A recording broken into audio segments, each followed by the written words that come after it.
আমরা এখন ইন্ডিভিজুয়ালি যে পাংচুয়েশনগুলো আমাদের টেস্টেড হবে ওইগুলো নিয়ে আমরা একটা কথা বলি। তো ফার্স্টলি আমরা পাঁচটার মধ্যে ফার্স্টটা হচ্ছে আমাদের কমা। এই কমার যে ইউসেসগুলা এগুলো হচ্ছে মোস্ট ইম্পর্ট্যান্ট। এই কমার মনে করো যে 90%, 90 না 70% অফ দ্য কোয়েশ্চেন্সই তোমার কমা রিলেটেড হবে। সো কমার ইউসেজগুলো আমরা দেখি ফার্স্টে। কমার ফার্স্ট ইউসেজটা হচ্ছে before coordinating conjunctions to join independent sentences. এই জিনিসটা ফার্স্ট একটু কমপ্লিকেটেড মনে হবে, বাট এত কঠিন কিছুই না। বিফোর বলতে কোঅর্ডিনেটিং কনজাংশন মানে কি জানো? ফ্যান বয়েস নামে একটা জিনিস আছে, যে দেখো ফ্যান বয়েস, ফ্যান বয়েস নামে একটা জিনিস আছে। এই ফ্যান বয়েসের মধ্যে কনজাংশন বলতে আই হোপ বুঝো তোমরা। কনজাংশন মানে হচ্ছে যে কয়েকটা ওয়ার্ড আছে, যেমন অ্যান্ড, বাট, দেয়ারফর, এইসব ওয়ার্ড দিয়ে দুইটা সেন্টেন্সের মাঝখানে বসে দুইটা সেন্টেন্সে যোগ দেয় আর কি। তো ওই ক্ষেত্রে দেয়ারফর, দেয়ারফর কনজাংশন, আচ্ছা সরি, তো and, there, and, but, for, এসব। তো এর মধ্যেও কনজাংশনের মধ্যেও কিছু স্পেশাল কনজাংশন আছে, এটা হচ্ছে কোঅর্ডিনেটিং কনজাংশন। কোঅর্ডিনেটিং কনজাংশন কি? এই যে ফ্যান বয়েস গুলো, ফ্যান বয়েস একটা অ্যাক্রোনিম। ফ্যান বয়েসের প্রতিটার জন্য এক একটা কনজাংশন আছে। এই যে ধরো এফ এর জন্য ফর, এই যে এখানে দেখো এফ এর জন্য ফর, এ এর জন্য অ্যান্ড, এন এর জন্য নর, বি এর জন্য বয়, ওয়াই এর জন্য ও এর জন্য অর, ওয়াই এর জন্য ইয়েট, এস এর জন্য সো। সো ফ্যান বয়েস হচ্ছে কোঅর্ডিনেটিং কনজাংশন। এখন এই রুলটা বলতে আমি কি বোঝাচ্ছি মেইনলি, যে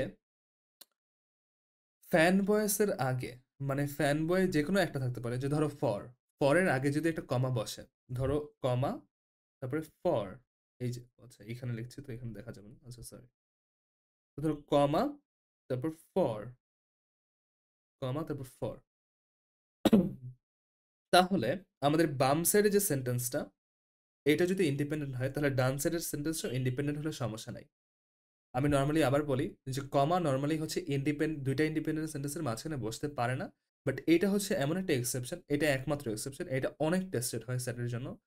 তো আর মেইনলি টেস্টেড হয় হচ্ছে অ্যান্ড দিয়ে, মানে হচ্ছে তোমাকে একটা অপশন দিয়ে দিবে, সমস্যা নেই, এখন না বুঝলে ইটস কমপ্লিটলি ফাইন, আমরা যখন প্র্যাকটিস করবো তখন আমরা দেখতেই পারবো এমনি তো, so it's okay. So and comma তারপরে অ্যান্ড দিয়ে তারপর তোমাকে দুইটা ইন্ডিপেন্ডেন্ট সেন্টেন্স তোমাকে কানেক্ট করতে বলবে, তখন হচ্ছে আমরা এই রুলটা ফলো করবো। সো আমরা একটু ডিটেলসে পড়ি দেখি। Commas are normally used to join independent and dependent clause, but this is an exceptional rule আর কি। নর্মালি কমা কি করতে ইউজ করা হয়? একটা ইন্ডিপেন্ডেন্ট সেন্টেন্স আর একটা ডিপেন্ডেন্ট সেন্টেন্স ইউজ করতে ব্যবহার করা হয়। বাট এই ক্ষেত্রে আমরা হচ্ছে দুইটা ইন্ডিপেন্ডেন্ট সেন্টেন্স ইউজ করতে এই রুলটা ফলো করে ইউজ করতে পারি আর কি। সো পরেরটা তো আশা করি বুঝে গেছে যে ফ্যান বয় দিয়ে ইউজ করতে হবে। আচ্ছা, if no fanboy and still used comma for দুইটা independent sentence, then it is called comma splice. এই জিনিসটা তোমরা অনেকটা দেখবা, এরিক হেমার্সের বইয়ে অনেকবার আসবে।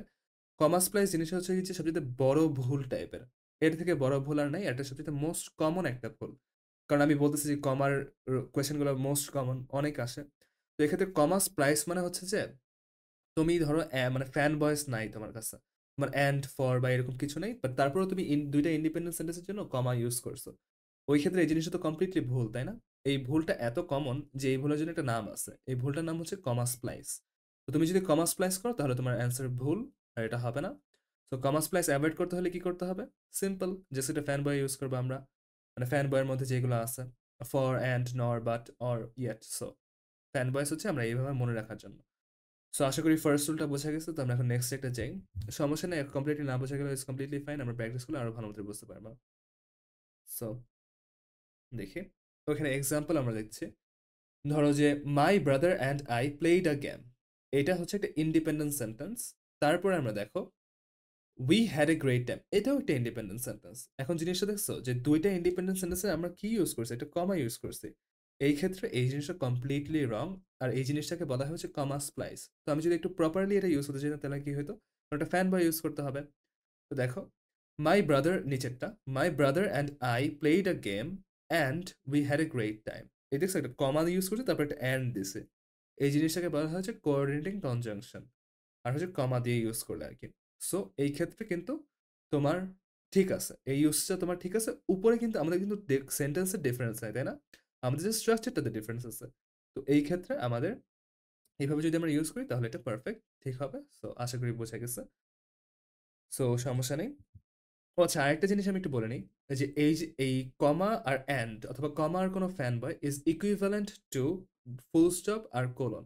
মনে আছে আমি বলছিলাম ফুল স্টপ আর কোলন হচ্ছে কি করতে ইউজ করা হয়? ২ টা ইন্ডিপেন্ডেন্ট সেন্টেন্স স্প্লিট করতে ইউজ করা হয়। ফার্স্ট একটা ইন্ডিপেন্ডেন্ট সেন্টেন্স, পরে একটা ইন্ডিপেন্ডেন্ট সেন্টেন্স। তো ওই ক্ষেত্রে তুমি ফুল স্টপ দিয়ে, সরি, কমা আর এন্ডটা দিয়ে সেম জিনিসই। যেমন তুমি যদি এখানে, আমি এখানে ডিরেক্টলি এক্সাম্পল দিয়ে বুঝাই। তুমি যদি এখানে এন্ড আর কমাটা না ইউজ করে ইউজ করতা, কি বলে, সেমিকোলন ইউজ করতা, কমপ্লিটলি ফাইন, প্রপার, ঠিক আছে, ইউসেজ ঠিক আছে। অথবা তুমি যদি এখানে একটা কমা বা ফুল স্টপ ইউজ করতা, কমপ্লিটলি ফাইন, পুরোপুরি ঠিক আছে। এটা হচ্ছে জিনিস। তো একটা টাইমে এই জিনিসটা জানা কেন ইম্পর্টেন্ট জানো? যে ধরো যে তোমাদের কি বলে এটাকে, ধরো যে তোমাদের এ নাম্বার অপশনে, বি নাম্বার অপশনে, সি নাম্বার অপশনে, ডি নাম্বার অপশনে, সবগুলাতে একটাতে ধরো কমা এন্ড দেওয়া, একটাতে ধরো ফুল স্টপ দেওয়া, একটাতে ধরো দেওয়া, আরেকটাতে ধরো নর্মাল কমা দেওয়া। তাহলে এখানে অপশন কোনটা হবে, মানে ঠিক অ্যান্সার কোনটা হবে? একটু ভেবে দেখো যে আমাদের এই তিনটা এ বি সি ডি তো সেম, ফুল স্টপ, সেমিকোলন আর এন্ড কমা সেম জিনিস পারপোজ করে, তাহলে কোনটা অ্যান্সার হতে পারবে? শুধুমাত্র ডি অ্যান্সার হতে পারবে, কারণ ডিটাই ডিফারেন্ট। তো এই ক্ষেত্রে তখন আমাদের অ্যান্সার ডি হবে। আর এই জিনিসটা অনেক কমন। তো তোমরা যদি এই জিনিসগুলো আগে আগে থেকে জানো, তাহলে তোমার এই কোয়েশ্চেনটা অ্যান্সার করতে কতক্ষণ লাগতো? Maximum 10 second. তুমি অপশনগুলো দেখতে আরে বলে যে আরে এইসব তো আমি আগে দিয়ে দেখছি, এটা তো সবই সেম, তো যেটা ডিফারেন্ট ওটাই অ্যান্সার। এভাবেই কাজ করে। তোমার কি কোনো উল্টাপাল্টা, তোমার কোনো রুল নাই যে সেমিকোলনের আগে এটা হলে ওইটা তখন চেঞ্জ হয়ে যাবে, এরকম কোনো রুল নাই। এটা একদম ফিক্সড একটা রুল আর কি। সো আশা করি বোঝা গেছে। তো আমরা এখন নেক্সট স্লাইডটাতে যাই।